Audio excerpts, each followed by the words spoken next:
The three human ships moved slowly through the dark space near Proxima. Captain Kim Tae-min stood on the bridge of the UES Perseverance and watched the stars. His crew worked quietly around him. They had been traveling for 2 months to reach this system. "Captain, we have unknown ships approaching," said Commander Park So-jin from her station. She looked at her screens with calm eyes. 20 large vessels. They do not match any design in our database. Kim nodded. They had expected this might happen. Earth had sent them here knowing they might meet other intelligent life. The three ships, Perseverance, Horizon, and Defiance, were ready for anything. "Put them on screen," Kim said. The main display showed massive ships with strange curves and glowing lines. They were much bigger than the human vessels. Each alien ship looked like it could destroy all 3 human ships easily. "They are sending a message," Park said, "in multiple languages." "Wait, they are using Galactic Standard language." Kim raised an eyebrow. Humans had learned Galactic Standard from intercepted alien communications over the past 5 years. Most aliens did not know humans could understand them. "Put it through," Kim ordered. A deep voice filled the bridge. The translator made it sound mechanical and cold. "Unknown vessels, you have entered space controlled by the Catherian Empire. I am Admiral Vextar of the Hegemony Fleet. You will surrender immediately and prepare to be boarded. Your species will be catalogued and assigned work duties. Resistance will result in destruction." The bridge stayed quiet for a moment. Engineer Lee Dongwoo looked up from his console and shrugged. Same message they sent to the Zelthari before conquering them. Kim smiled slightly. Humans had been listening to alien communications for years. They knew all about the Catherian Empire and how it worked. The Empire would arrive at a new world, demand surrender, and then make the people into slaves. It had worked 847 times before. "Prepare a response," Kim said to Park. "Use Galactic Standard." Park typed quickly. "Ready, sir." "Open channel," Kim said. He spoke in a clear, calm voice. "Admiral Vextar, this is Captain Kim Tae-min of the United Earth. Ship Perseverance. We have received your surrender demand. Our response is negative. We decline your offer of subjugation. Please provide coordinates for peaceful passage through this system." Kim closed the channel and sat back in his chair. Around him, his crew continued their work as if nothing had happened. Lee checked the shield systems. Park updated the star charts. The science team kept scanning nearby planets. On the alien flagship, Admiral Vextar stared at his communication officer. In 200 years of service, he had never heard those words. Every species always surrendered immediately when they saw the size of his fleet. "Did they say no?" Vextar asked. "Yes, Admiral. They declined surrender and asked for directions." Vextar looked at the human ships on his screen. They were tiny compared to his vessels. Each of his ships had weapons that could destroy a small moon. His shields could stop any known weapon. How could these little ships refuse him? "Send the message again," Vextar ordered. Perhaps they did not understand. Back on the Perseverance, Kim received the second surrender demand. This time it included images of destroyed worlds and defeated alien armies. "They really want us to surrender," Park said with a small smile. "Response?" Kim asked. "Same as before," Park replied. "We decline." Kim nodded. "Send it, and add this. We are conducting scientific research in this system. We request you do not interfere with our work." The human ships continued their original mission. The UES Horizon, commanded by Captain Oh Min-seo, moved toward the system's 3rd planet to scan for life. The UES Defiance, under Captain Choi Jin-ho, began mapping asteroid fields for mineral resources. Admiral Vextar received the second human response and felt something he had not experienced in decades: confusion. The humans were ignoring his threat. They were acting like his massive fleet was not even there. "Admiral," said his tactical officer, "the human ships are continuing their activities. They are scanning planets and asteroids." "Are their weapons powered?" Vextar asked. "No, sir, they appear to be running normal operations." Vextar studied the tactical display. The human ships moved in perfect formation but showed no signs of fear or aggression. They just continued working. On the Perseverance, Lieutenant Yoon Hye-jin reported from the weapons station. The alien ships are holding position. No targeting locks detected. Keep monitoring, Kim said. Lee, how are our systems? All green, Captain, Lee replied. Shields are ready if needed. The new defensive grid is online. Kim walked to the window and looked at the alien fleet.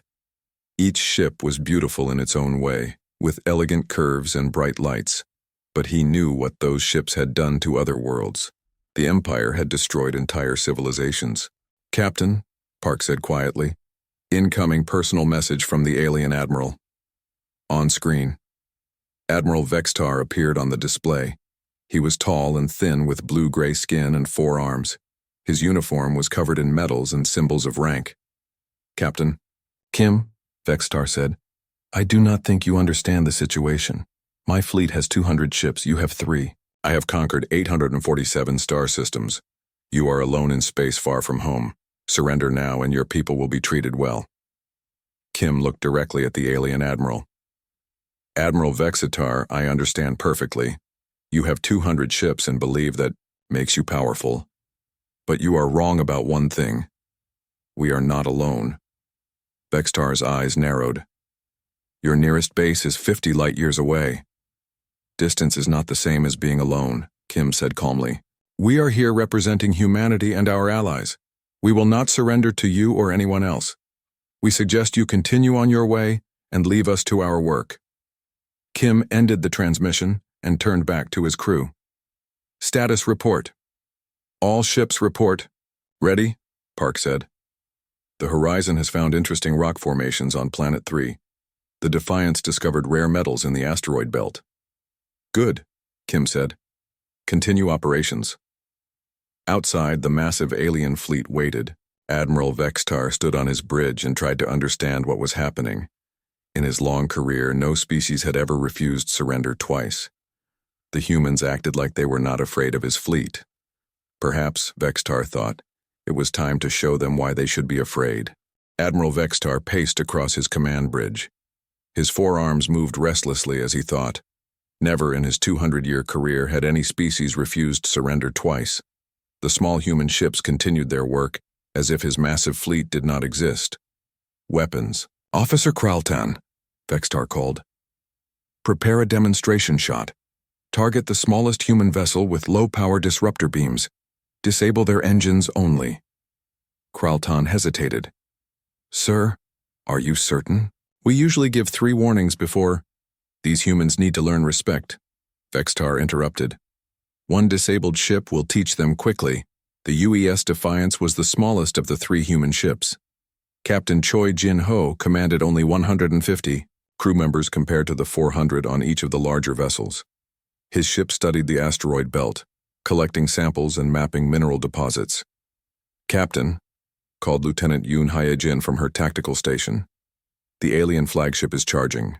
Weapons. They are targeting us. Choi looked up from his science reports. He was a calm man who had served in the Earth Defense Force for 15 years. Are they using full power? No, sir. Looks like disable-level energy. They want to stop our engines. Choi nodded. Understood. Signal the Perseverance and Horizon. Tell them we are about to be fired upon. The Catherian weapons struck the Defiance exactly as planned. Low-power energy beams hit the engine section. Vextar expected to see the human ship drift helplessly in space. Instead, something impossible happened. The human ship absorbed the energy. Bright lines appeared across the hull as the Defiance's defensive systems came online. The ship not only survived the attack, it seemed stronger than before. What just happened? Vextar demanded. His science officer studied the readings with confusion. Admiral, their ship absorbed our weapon energy. Their defensive grid is now more powerful than before we fired. On the Defiance, engineer Bae-Suho smiled as he watched his displays. Captain, the adaptive shields worked perfectly. We absorbed their energy and added it to our power grid. Damage report, Choi requested. No damage, sir. In fact, We are running at 110% power efficiency thanks to their attack. Choi activated ship-wide communications. All hands, this is the captain. We have just been fired upon by alien vessels. As expected, our defensive systems performed perfectly. Continue normal operations. The crew continued their work. Scientists kept studying asteroids. Engineers maintained systems. Marines checked their equipment. No one seemed worried about the massive alien fleet. Admiral Vexitar watched in growing disbelief as the human ships responded to his attack. Instead of panic or surrender, they formed a defensive triangle. Each ship moved with precise timing, creating overlapping fields of protection. Captain Kim's voice came over the communication system. Admiral Vexitar, you have fired upon our vessel without provocation. This action violates several interstellar agreements. We request you stand down your weapons and withdraw from this system. We request? Vexitar repeated to his bridge crew. They request that I withdraw? The human transmission continued. If you wish to surrender your fleet, we guarantee safe passage to your home territory. Your crews will be treated according to standard prisoner protocols. Vexitar's tactical officer spoke quietly. Admiral, the humans are offering to let us surrender to them. I heard what they said, Vexitar snapped. 3 tiny ships against 200 of ours, and they want us to surrender? On the Perseverance, Commander Park So-jin studied the alien fleet positions. Captain, they are spreading into attack formation. It looks like they plan to surround us. Kim nodded. Expected. Lee, status on the defensive grid? Engineer Lee Dong-woo checked his systems. All 3 ships are linked. Grid is stable. We can handle anything they throw at us. Good. Signal the horizon and Defiance. Begin Protocol 7. The 3 human ships suddenly moved in ways that seemed impossible. They spun and twisted through space while maintaining perfect formation. The movement looked like a complex dance, beautiful and precise. Admiral Vexitar watched the human ships move and felt a chill run through his body. His species had conquered hundreds of worlds, but he had never seen ships move like that. The humans flew as if space itself was helping them. Science officer, Vexitar said, analyze their movement patterns. Sir, their ships are using gravity, fields to change direction instantly. They can move in any direction without turning. We have never seen this technology before. The UES Horizon, commanded by Captain Oh Min-seo, suddenly accelerated directly toward the alien fleet. For a moment, it looked like she planned to ram the largest enemy ship. Then, at the last second, the horizon twisted sideways and passed through the gap between 2 alien vessels. Impressive flying, said Sergeant Nam Ki-woo, the Marine commander on the Perseverance. Captain Oh always was the best pilot in the fleet. As the horizon passed the alien ships, it deployed something into space. Small objects, no bigger than footballs, spread out among the Catherian fleet. Admiral, called the Catherian sensor operator, the humans have deployed unknown devices throughout our formation.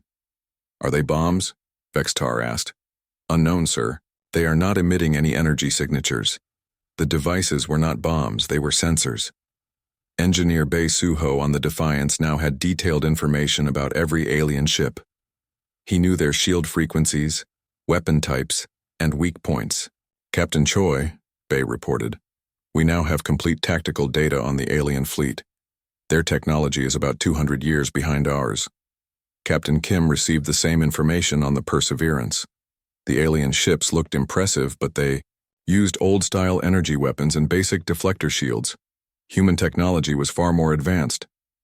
Open a channel to all ships, Kim ordered, both human and alien vessels. His voice broadcast across the system. This is Captain Kim Tae-min of the United Earth Fleet.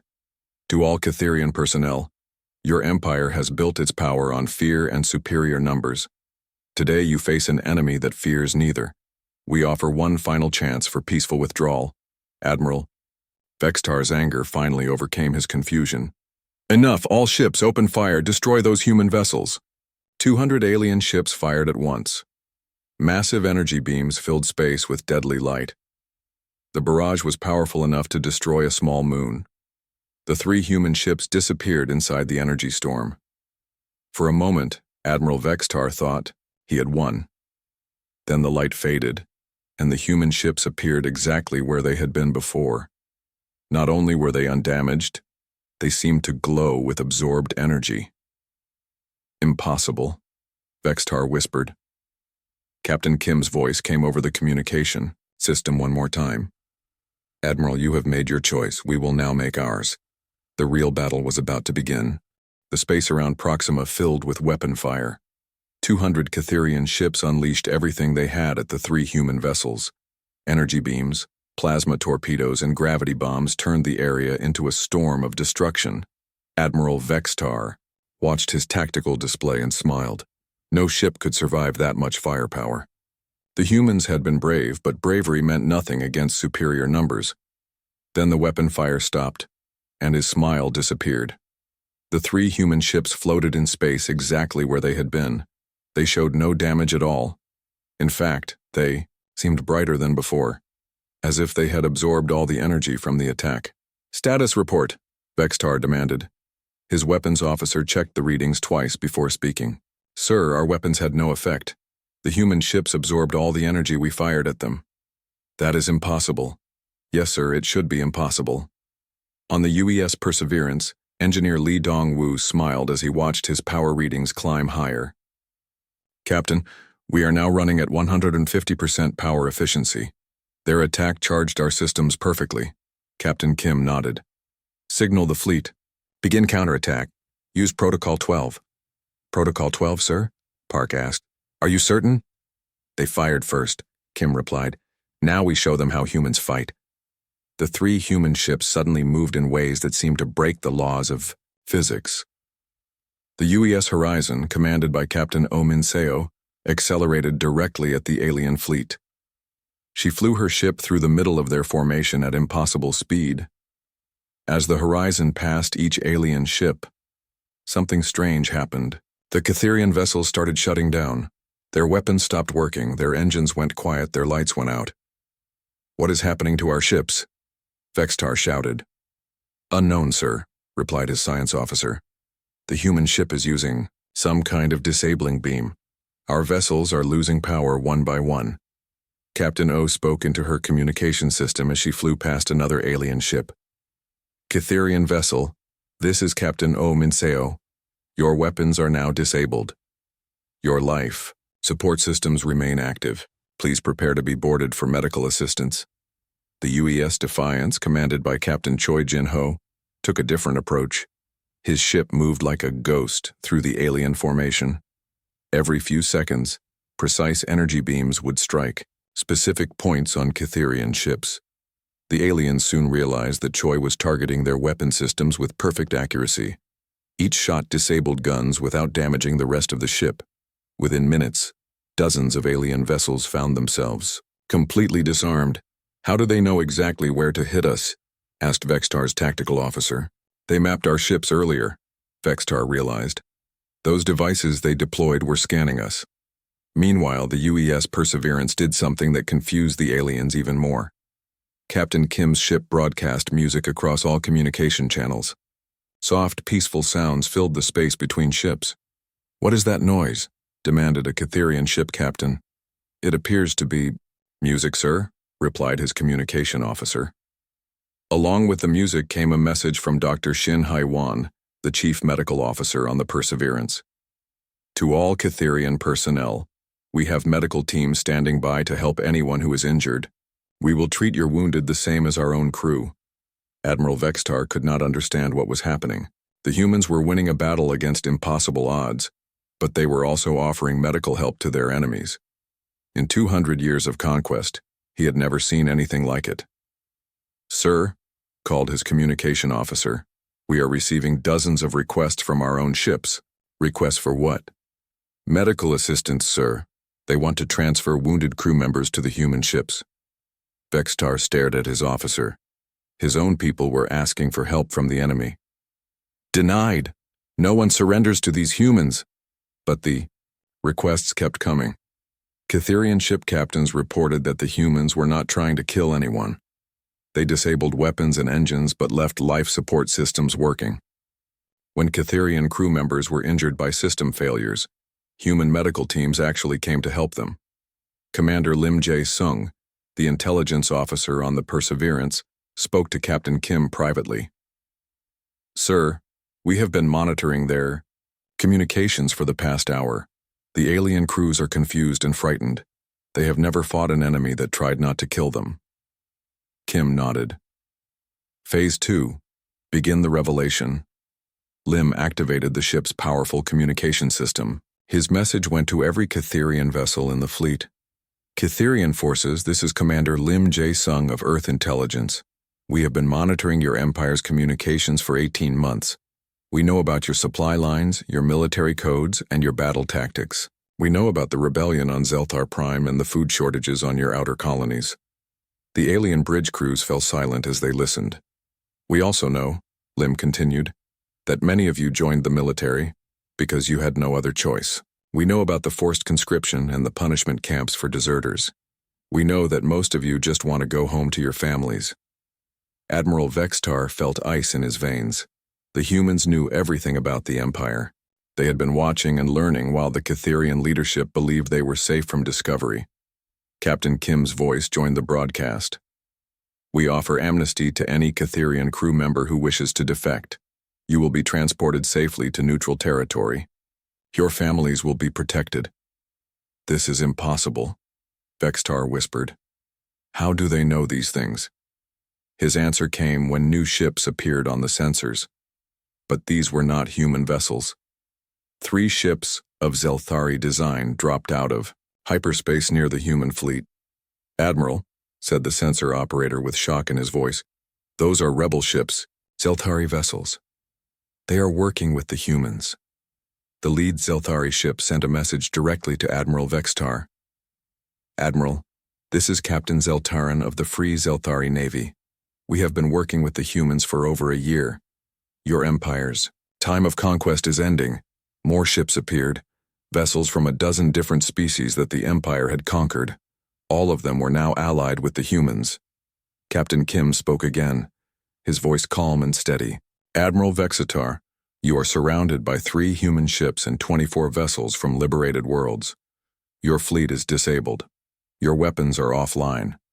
We offer you the same choice we have given your crews.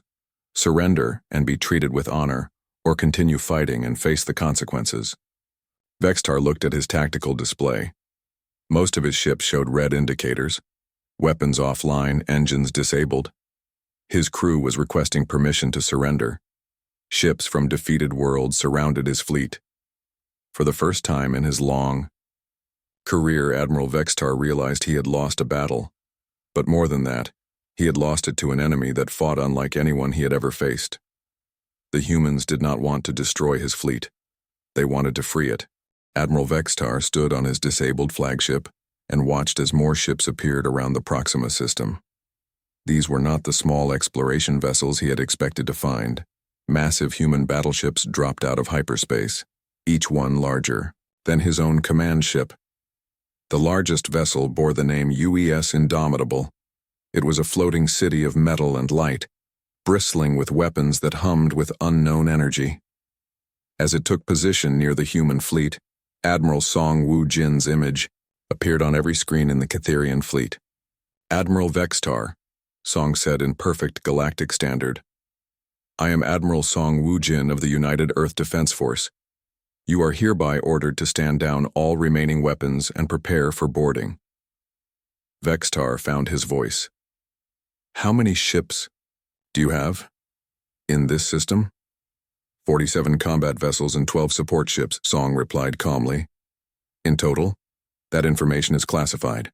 The Catherian admiral felt something he had not experienced in 2 centuries: complete defeat.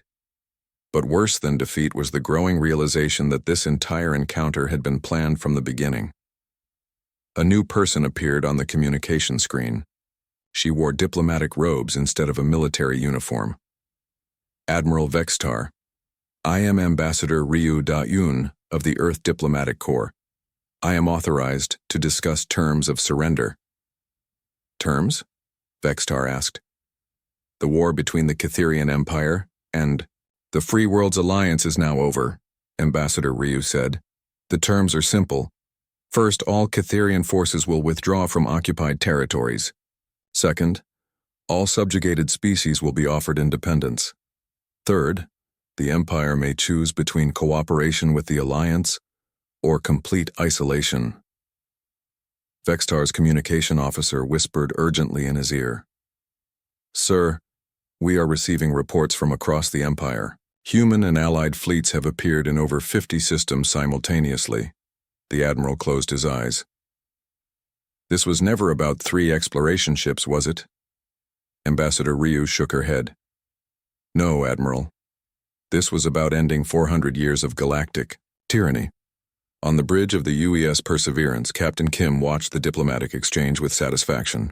Commander Park Seo-jin approached him with a data pad. Captain, Intelligence Director Hong Joon-ki wants to speak with you. Kim took the pad and saw the familiar face of Earth's top spy master. Hong had been planning this operation for 5 years. Well, done, Captain, Hong said. The 3 ships performed exactly as expected. You drew out their main fleet and demonstrated our capabilities perfectly. What about the rest of the operation? Kim asked. Proceeding on schedule. We have 48 fleets positioned throughout Cytherian space. Most of their regional commanders are requesting terms rather than fighting. Kim nodded. This had always been the plan. The 3 exploration ships had been bait, designed to make the Empire commit their forces to a battle they could not win. Back on the Cytherian flagship, Admiral Vexitar received more disturbing news. His intelligence officer approached with a grim expression.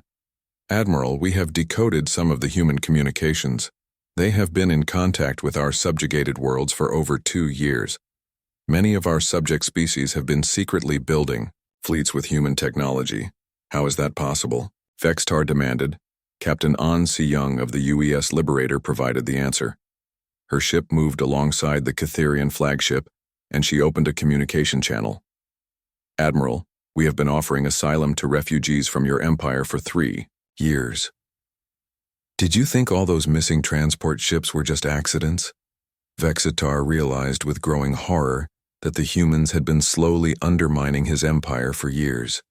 Every missing ship, every communication failure, every small rebellion had been part of a larger plan. We offered freedom to anyone who wanted it, Captain An continued. Millions of your subjects chose to leave rather than live under your rule. They helped us understand your military structure and technology. The human captain gestured to her. Ship's weapon systems. These plasma cannons were designed by former Cytherian engineers. The shield technology came from Zelthari scientists. Your own people helped us build the tools to defeat you. Another revelation came when Captain Yu Yun-su arrived with a fleet of hospital ships. Instead of bringing more weapons to the battle, the humans brought medical supplies and humanitarian aid.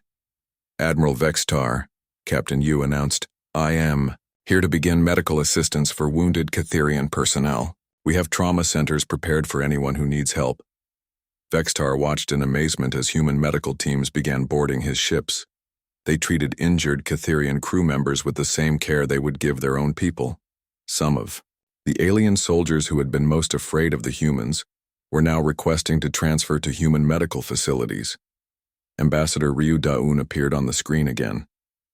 Admiral, while you consider our terms, I want you to understand something important. This was never about revenge or conquest. We could have destroyed your fleet completely. Instead, we chose to disable your ships and preserve your crews. Why? Vexitar asked. Because we believe that every intelligent being has the right to freedom and self-determination. Your empire forced billions of people into slavery. We are here to offer them a choice. The ambassador activated a galaxy-wide broadcast system. Her voice reached every world in Cytherian space. To all beings living under imperial rule, the Cytherian Empire's military has been defeated. You are now free to choose your own government. Human and allied ships will protect any world that declares independence. No one will be forced to kneel to anyone else ever again. Within hours, reports came flooding in. World after world declared independence from the Empire. Some planets that had been conquered centuries ago were finally free. Others chose to form their own alliances with neighboring systems. The Cytherian Empire, which had ruled a quarter of the galaxy, collapsed in a single day. Admiral Vexitar sat in his command chair and tried to understand what had happened. The Mine, humans had not just defeated his fleet, they had ended his civilization's way of life forever. "Admiral," said Ambassador Ryu gently, "you have a choice to make. You can go into exile or you can help us build something better. The galaxy needs leaders who understand the cost of tyranny." Vextar looked at the screen showing his defeated fleet, the celebrating freed worlds, and the human ships offering medical aid to his people. He realized that the humans had won not just through superior technology, but through superior ideals. For the first time in his life, Admiral Vextar began to understand what freedom actually meant. 3 months after the battle at Proxima, Admiral Vextar stood in a place he had never expected to see, the bridge of a human ship. The UES Harmony was not a warship, but a hospital vessel, treating refugees from across the former Catherian Empire. Director Park Chang-woo of Earth's Strategic Planning Division had invited Vextar to witness the aftermath of humanity's victory. What the former admiral saw challenged everything he had believed about conquest and power. "This was always the plan," Director Park explained as they watched human medical teams work alongside former Catherian soldiers. "The 3 ships you encountered were never explorers. They were the opening move in a liberation campaign that took 5 years to organize." Vextar watched Dr. Shin Hae-won treat a wounded Zelthari child who had been injured during the evacuation of a slave world. The human doctor worked with the same care she would show a human patient. "I do not understand," Vextar said. "You had the power to destroy my empire completely. Why did you choose this instead?" Director Park pointed to a viewport showing the Proxima system. Where once there had been empty space, now there was a massive construction project. Ships from dozens of species worked together to build something unprecedented. A galactic council station where all free worlds could meet as equals. "Because destruction was never our goal," Park replied. "We wanted to end tyranny, not replace it with our own rule." Captain Kim Tae-min joined them on the observation deck. The man who had first refused Vextar's surrender demand now oversaw refugee resettlement operations across 12 systems. "Admiral," Kim said, "I want to show you something." He led them to the ship's main communications center, where Ambassador Kim Young-hwa was conducting a galaxy-wide conference. Representatives from hundreds of worlds appeared on screens around the room. "Today marks the formation of the Galactic Democratic Alliance," Ambassador Kim announced. "Every world, every species, every individual has an equal voice in how we move forward together." Vextar saw something that would have been impossible under his empire. Former slaves sitting as equals with their former masters. Catherian representatives worked alongside Zelthari delegates to establish trade agreements. Species that had been enemies for centuries now cooperated to solve problems together. "How did you know this would work?" Vextar asked. Captain Lee Soo-jin of the UES Freedom approached their group. Her ship had been transporting former Imperial slaves to their homeworlds for months. "Because we learned from our own history," Captain Lee explained. "Humans spent thousands of years fighting each other before we learned that cooperation was stronger than conquest. We wanted to share that lesson with the galaxy." She gestured to a group of former Catherian soldiers who were now working as security guards on refugee ships. "Your people are not evil, Admiral. They were trapped in a system that demanded cruelty. When given a choice, most chose kindness instead." This was the hardest truth for Vextar to accept. Many of his former officers had voluntarily joined the humanitarian missions. They worked to help the same people they had once oppressed. Director Park led them to another part of the ship, where former Imperial scientists worked alongside human researchers. Together, they were developing new technologies for peaceful purposes. Better medical equipment, more efficient food production, and improved environmental restoration. "This is what humans call redemption," Park explained. "The chance to make up for past mistakes by building something better." Captain Yu Yun-soo appeared on a communication screen from the former Imperial capital. "Director Park, I have an update on the Catherian homeworld situation." "Go ahead, Captain." "The provisional government has voted to join the Democratic Alliance.